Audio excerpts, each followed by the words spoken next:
Hi,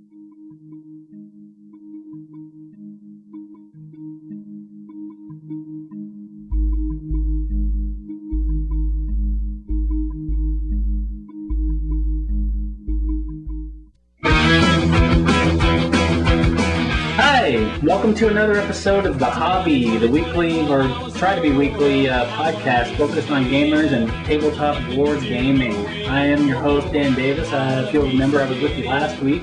With me this week, my new co-host, James Fisher. James, how you doing, man? Doing good, and yourself? Can't complain. I know I'm really excited about this new version of Warhammer, but being as I'm a newbie in this game, I've only been playing it about 10 years. So for people like me, or even a little less time into the game than me, let's get into how they got started. Now, of course, the main reason why we're talking about the History of Warhammer right now is the release of 7th edition of Fantasy. Now, a lot of people say 7 editions. Where was I? I just remember the last one. Exactly. Well, this game all started actually in 1983 with a role-playing game called Warhammer RPG. Now, of course, in 83 I wasn't playing it, but in 84 they came out with another version of the rules, which was basically more of a tabletop game as opposed to role-playing. Now, in 87 they came out with 3rd edition. This introduced a couple of books to go with it, as like Chaos and Army Bestiaries. Now, it's 4th edition where I come along and I start picking up the story. In 1992, they came out with the Warhammer rulebook in a box set. This was the first of the box sets that they would come out with, which included High Elf plastic miniatures as well as Goblin plastic miniatures. The game included a bestiary with all the different armies as well as the rule book.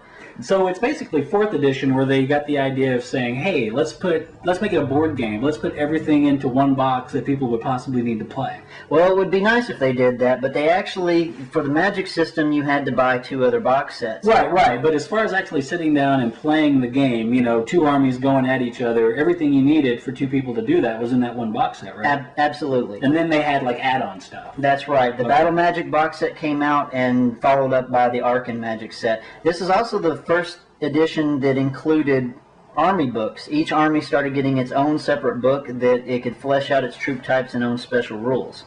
Now, in 1996, 5th edition came out, along with a new box set including Bretonnians and Lizardmen. Now, this is when I would have come on board, as my first army in this adventure was the mighty Bretonnian army. This set also pared down the 2 magic books into one called Warhammer Magic Set. Gone were the different 8 lores of magic, in were the new generic spell list. Now, this also introduced Bretonnians, Wood Elves, and Lizardmen again, along with updates to Chaos, High Elves, Vampire Counts, and Dogs of War, with a new Siege book.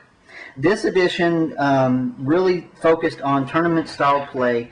However, the rules started to become a little bit convoluted as you had army books from 4th edition playing against army books from 5th edition. Now, this also edition some people look at as when the game started becoming way too character heavy, as well as people would say that each rule book was successfully more powerful than the next. Yes. Thus introducing the term army creep or book creep.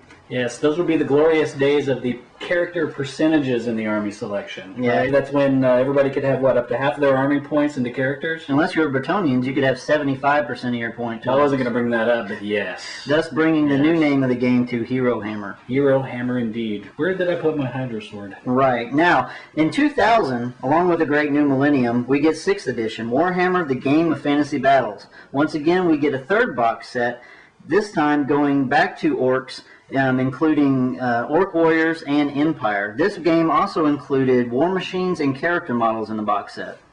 It also, I guess they kind of brought in that hybrid cardboard plastic building from Mordheim, right? That's right. Mordheim being a great game that came out during 5th edition, had some really great terrain. They decided to stick with that theme in 6th edition. Right. Kind of getting away from the all-paper buildings like you used to be able to get. Interestingly enough, and we'll get into, I guess they started doing some campaign booklets in this edition as well, right? That's right. They had the Lustrian campaign as well as the Storm of Chaos. Again, the more things change, the more they stay the same, because I recall the edition before, they actually put out campaign boxes like the Grudge of Drong and the was it Circle of Blood, Circle of the Blood. Bretonnian and Undead thing, which I think is about when I started really, really hating undead players. Right. Or at least the undead army, I should say. Well, for everybody that hates undead, they even got more new stuff with the introduction of the Tomb King's army. Well, actually, that wasn't a bad thing, because those of us who really hated the undead but still thought they were cool at the same time, we were basically able to have our cake and eat it too, because we could continue to hate vampires and still, enjoy mummies and skeletons. That's right. This edition also saw Ogre Kingdoms and a new edition of the Chaos rules, where they basically split the armies up into 2 books, Hordes of Chaos and Beasts of Chaos. Now, of course, this all brings us back to the release in 2006 of 7th edition. Most people that know about it probably already have it and have been playing games with it. Here we're just going to discuss a little bit about what comes in the box set and a few highlights of rules changes. I guess the first thing they do new in this is no more paper buildings, right? That's right. They have plastic terrain pieces and objective counters, which is pretty cool. Very nice. This also includes dwarfs and another repeat of goblins. This time we get the Goblin Forest Riders, which are back, which were gone during 6th edition, as well as Night Goblin Archers, Night Goblin Spearmen. Interesting thing about this edition, though, is that it's not an all-in-one kind of a box set. They almost present the, this box of 2 armies as a standalone campaign pack. Battle for Skull Pass, right? That's right. That's right. If you don't want to get involved in this, then you can just go out and buy a hardback or a deluxe edition of the rulebook and be on your way with your old armies. Right. This box set also had the mini rulebook. They basically started this idea with the 4th edition of 40K with the Battle for Macragge. They had a mini rulebook in there as well as some plastic terrain pieces and kind of a game-in-a-box idea. And they also kind of harken back to the greatness of PlayStation 2, whereas the old books, like the old PlayStation games, are backwards compatible with the new system. That's right. Now, we already are seeing releases of new editions of the Army books. However, they're claiming that 6th edition Army books and 7th edition Army books are compatible. Already we've seen a new Dwarf book, a new Orc Goblin book, and by the time you're watching this, you'll probably already see the new Empire book. Excellent. I guess I got to say, so you've been playing Warhammer since what, 4th edition? Since 4th edition, 1994. And what was the first army that you got into? First army I got into was Empire. And why? I just like the idea of the different provinces, the history of it. I like the Germanic feel. At the time, that was the miniatures I first got a hold of were Empire miniatures. And at the time, that was the only human army, for the most part, that you could get. Right. The Bretonnia wasn't an army there. Right. Bretonnians weren't really available. If you were an old-timer, you probably had a Bretonnian army and were probably crying about the fact that you couldn't play Bretonnians at the time. Empire was great. I like the idea of, I kind of related to the Empire because I'm a human, and they're humans. Right. So what was the first non-human race you got into? Orcs and goblins. Orcs and goblins. And for no other reason than it's easy painting green. It certainly is. Which is why I like the Skaven. Only insert brown for green. Right, right. Yeah, so I guess what army would you say you dislike the most?